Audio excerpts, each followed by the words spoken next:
Oke, Assalamualaikum warahmatullahi wabarakatuh. Jumpa lagi bersama saya Kak Eka ya. Kita masuk ke pelajaran termokimia. Nah, termokimia ini kita subbabnya adalah perhitungan entalpi. Jadi kita sekarang akan mempelajari hitung-hitungan entalpi. Nah, hitungan entalpi yang pertama ada hukum Laplace dan hukum Hess. Nah, hukum Laplace itu apa? Hukum Hess itu apa? Kita pelajarin. Let's go. Oke, hukum Laplace ya. Jumlah kalor yang dilepaskan pada pembentukan suatu senyawa dari unsur sama dengan jumlah kalor yang diperlukan untuk menguraikan senyawa menjadi unsur. Nah, di sini artinya pembentukan dan penguraian ya. Nah, misalkan di sini C ditambah O2 membentuk menjadi CO2. Delta H-nya adalah minus 393,5 kJ per mol. Nah, ini penguraiannya ya, penguraian dari CO2. Penguraian CO2 itu terurai menjadi C ditambah O2, di mana delta H-nya sama ya, sama seperti atas, yaitu 393,5 kJ per mol. Nah, di sini yang jadi perbedaan apa? Nah, ini perubahan tanda. Yang tadinya negatif berubah menjadi positif ya, hanya berubah tanda saja ketika dia reaksinya dibalik. Jadi ini kesimpulannya ya, jika reaksinya dibalik maka delta H-nya berubah tanda, yang tadinya positif menjadi negatif atau yang negatif menjadi positif. Nah, ketika dikalikan N ya, misalkan di sini 2CO2 menghasilkan 2C ditambah 2O2 berarti kan dikali 2, maka delta H-nya juga itu dia dikali 2. Nah, jika reaksinya dijumlahkan maka delta H-nya juga dijumlahkan. Nah, ini seperti apa ya kesimpulan ini? Nah, kita langsung aja ke contoh soalnya ya. Nah, misalkan ada soal kayak gini nih. Diberikan beberapa persamaan termokimia berikut. Nah, ini ada persamaan termokimia 1, persamaan termokimia 2, dan persamaan termokimia 3. Dan berapa besarnya delta H untuk reaksi pembakaran senyawa karbon, nah C3H7COOH dibakar ya, dia direaksikan dengan O2 menghasilkan 4CO2 dan 4H2O. Nah, berarti yang ini, yang di bawah ini adalah yang ditanya, sedangkan yang di atas ini diketahui. Kenapa diketahui? Karena sudah dikasih tahu ya delta H-nya ya. Oke, langsung aja. Nah, ini kan kesimpulan yang tadi ya, jika reaksinya dibalik maka delta H berubah tanda. Nah, nih ya, kita yang hijau ya, kita perhatikan yang hijau ini. Oke, langsung aja kita pembahasan. Nah, perhatikan posisi zat yang diketahui dan ditanyakan. Nah, yang diketahui yang atas nih ya, yang ditanyakan yang di bawah. Oke, di sini yang diketahui CH3COH adanya di kanan, sedangkan yang ditanyakan di mana? Oh, adanya di kiri. Nah, artinya dia harus reaksinya dibalik. Nah, kalau reaksinya dibalik, nah, yang tadinya di kanan ya, CH3COH dia adanya di sebelah kiri nih ya, dibalik. Nah, kalau dia reaksinya dibalik maka berubah tanda. Yang tadinya positif di sini ya, yang tadi negatif ya, negatif minus 125 kilokalori, dia berubah tanda menjadi positif. Oke. Nah, ini ya, pindah ya, reaksinya dibalik. Yang tadinya di kanan, dia berubah jadi di kiri. Dibalik maka berubah tanda positif, yang tadinya negatif berubah jadi positif. Lanjut. Oke, perhatikan koefisien zat yang diketahui dan ditanyakan. Nah, yang diketahui berapa nih? Oh, 2 ya, ini koefisiennya 2, 2H2O, berarti dia 2. Koefisiennya 2, sedangkan yang ditanyakan koefisiennya berapa nih? 4 ya, koefisiennya 4. Nah, di atas 2, di bawah 4. Nah, bagaimana supaya sama-sama 4? Yaitu dikali 2. Nah, kalau dikali 2, nah berarti 2H dikali 2 jadinya 4H kan? Nah, O2 dikali 2 jadinya 2O2. 2H2O dikali 2 jadinya 4H2O. Nah, berarti sesuai yang ditanyakan. Ketika dikali 2, maka delta H juga dikali 2 ya. Nih, jika reaksinya dikali N, delta H juga dikali N. Nah, ini kan N-nya 2 ya. Jika reaksinya dikali 2, maka delta H-nya juga dia dikali 2. Nah, 136 dikali 2, 272. Ya, dikali 2 semua. Nah, nih ya.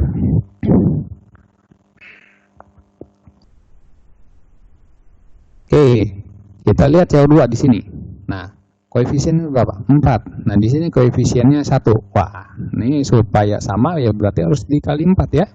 Nah, ketika reaksinya dikali 4, apa yang terjadi? Semuanya dikali 4, mulai dari C-nya, O-nya, sampai CO2-nya. Bahkan sampai delta H-nya juga dia dikali 4 ya. Tadinya 1 jadi 4C. Yang tadinya 1O2 jadi 4O2. Yang tadinya CO2 dikali 4 jadinya 4 CO2-nya. Jadi sesuai yang ditanyakan ya. Maka delta H-nya juga dia dikali 4 ya. 94 dikali 4 376 ya. Di sini nah jadi sudah sesuai yang ditanyakan. Nah, ketika sudah sesuai kita jumlahkan nih semuanya nih ya untuk menghasilkan persamaan termokimianya di sini.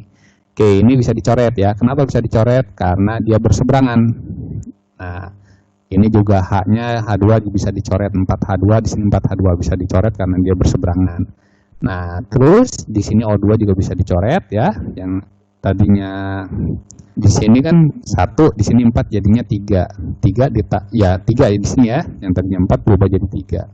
Nah, kita total nih semuanya nih ya. Nah, ini di sini jika reaksinya dijumlahkan maka delta H-nya juga dijumlahkan. Nah, maka di sini kita jumlahkan nih di sini 3C C3H7 COH ya di sini ya. Nah, terus lanjut lagi. Nah, di sini nah ini dijumlahkan. Kenapa? Dijumlahkan karena sejajar ya. Kalau dia berseberangan kan dicoret, kalau dia sejajar dijumlahkan. Nah, ini jadi 5O2. Nah, terus di sini 4CO2 ya dari sini yang diambil. Nah, terus di sini 4H2O ya. Maka delta H-nya juga dia apa? Nih, jika reaksinya dijumlahkan maka delta H-nya juga dijumlahkan. Maka nih di total nih plus 125 ditambah min 272 ditambah min 376 ya. Berarti delta H-nya adalah minus 523 ya. Jadi C3H7COOH dibakar ya 5 oksigen menghasilkan 4 CO2 ditambah 4 H2O, delta H-nya adalah minus 523 kilokalori. Oke, lanjut. Nah, tadi ada hukum Laplace, sekarang hukum Hess. Nah, hukum Hess itu apa? Jika suatu perubahan senyawa kimia bisa dibuat menjadi beberapa cara yang berbeda, jumlah perubahan energi panas kalor secara keseluruhan akan tetap tidak bergantung kepada cara yang ditempuh. Oke, hukum Hess itu ada dua. Yang pertama ada tingkat energi dan ada diagram siklus. Nah, sekarang kita masuk ke tingkat energi. Nah, kita masuk ke contoh soal ya. Ini adalah tingkat energi. Oke, misalkan di sini kita reaksikan C ditambah O2 menghasilkan CO2. Nah, kan ada dua jalurnya. Jalur yang pertama kan ini ya. Cara yang pertama yang ditempuh langsung nih. Langsung ke tujuan ya. Nah, maka di sini delta H1 itu sama dengan minus 394. Ya, maka di sini ya dari ini kan titik awalnya, ini titik akhirnya, maka delta H-nya minus 94. Nah, ini delta H1. Nah, kemudian ada cara kedua nih, cara yang ditempuh yang kedua ya. Nah, cara yang ditempuh yang kedua di sini cara yang orange nih ya. Yang biru kan jarak yang pertama, kalau yang orange ini adalah jarak yang ditempuh dengan cara kedua. Loh, kok kenapa ini bisa dicoret ya? Nah, sekarang kita lihat di sini. Nah, tadi kan dia arahnya ke atas ya. Ke atas ini dia muatannya positif karena dia dari C ditambah O2 kan turun ya, berarti dia harus berubah tanda ya, turun ke bawah. Yang tadinya positif dia berubah negatif. Hukum Laplace tadi ya. Nah, berarti dari C ditambah O2 ya, dari kotak merah ini ke kotak merah bawah ini dia pertama melewati jalur H2 ya sama jalur H3. Nah, jadi di sini kita bisa masukin aja. H pertama itu kan minus 94 ya, H2 itu kan minus 111, maka delta H3-nya bisa kita cari ya, maka delta H3-nya itu ya minus 283 kilojoule ya. Ini caranya seperti ini ya. Oke, masuk ke hukum Hess ya. Nah, tadi ini hukum Hess. Yang pertama ada tingkat energi dan ada diagram siklus. Nah, sekarang yang kedua diagram siklus ya. Nah, kita masuk ke contoh soal. Oke, ini di sini. Nih, ini adalah diagram siklus. Oke. Nah, yang ditanya delta H3 nih. Delta H3 berapa nih? Nah, ini adalah jalurnya ya, jalur yang pertama. Ya, jalur pertama di sini 2S ditambah 3O2 menghasilkan 2SO3, di mana delta H-nya itu delta H1 itu minus 790 ya. Ini jalur yang pertama ya. Oke, delta H1 di sini. Nah, dia setara dengan jalur yang kedua ya. Dia nggak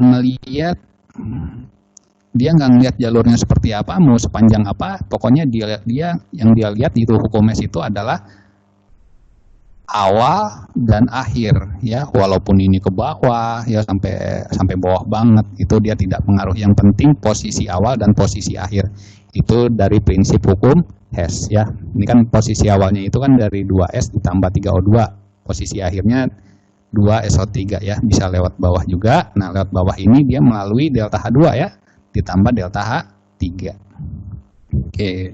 Nah, kita dapat nih persamaannya, tinggal masukin aja angkanya nih ya. Delta H1 itu minus 790 ya, delta H2 itu minus 593. Maka kita dapat delta H-nya itu sekitar minus 197 kilojoule.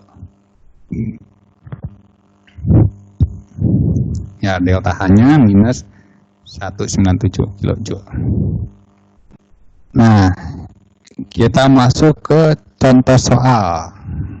Diketahui data entalpi pembentukan standar, nah sekian ya. Nah, kita ingin tahu nih entalpi pembakaran standar dari 2,5OH ya, dari etanol ya. Ini berapa? Kita bisa mencari delta H berdasarkan apa? Berdasarkan delta HF ya. Bagaimana cara mencari delta H berdasarkan delta HF ya? Delta H berdasarkan delta HF itu caranya adalah delta HF yang di kanan dikurang delta HF yang ada di kiri. Oke, yang di kanan ada siapa aja nih? Nah, yang di kanan ini ya ada CO2 dan 3H2O. Nah, kita masukin aja ya nanti di sini ya. Nah, yang di sebelah kiri di sini ada C2H5OH dan 3O2. Oke, kita masukin. Nah, di sini CO2-nya sebanyak 2 ya, koefisiennya 2, sedangkan di sini H2O dia sebanyak 3. Nah, kemudian dikurang di sini 1 delta HF dari C2H5OH ya, karena di sini ada 1, dan 3 delta HF dari O2. Nah, delta O2-nya kan ada 3 nih di sini. Oke, kita masukin aja ya. Nah, di sini CO2-nya berapa nih? CO2-nya oke, minus 394 ya, minus 394 dikali 2 ya. 2 ini tahu dari mana ya? Dari koefisiennya ya. Nah, kemudian H2O-nya di sini berapa nih? Nah, di sini minus 286 ya, dikali 3. Kenapa dikali 3? Ya, koefisien dari H2O-nya adalah 3. Nah, kemudian dikurang, nah di sini delta HF dari C2H5OH, C2H5OH-nya berapa nih? Nah, di sini minus 266 ya, dikali 1 ya, karena koefisien dari etanol ini dia 3 kali 0. Lah, kok kenapa dikali 0? Ya, karena delta HF dari unsur. Delta HF dari unsur itu sama dengan 0 ya. Oke, tinggal dijumlahkan sekian, maka didapatkanlah delta H-nya itu sebesar minus 1380 kJ per mol. Jadi jawabannya adalah yang B. Terima kasih. Assalamualaikum warahmatullahi wabarakatuh.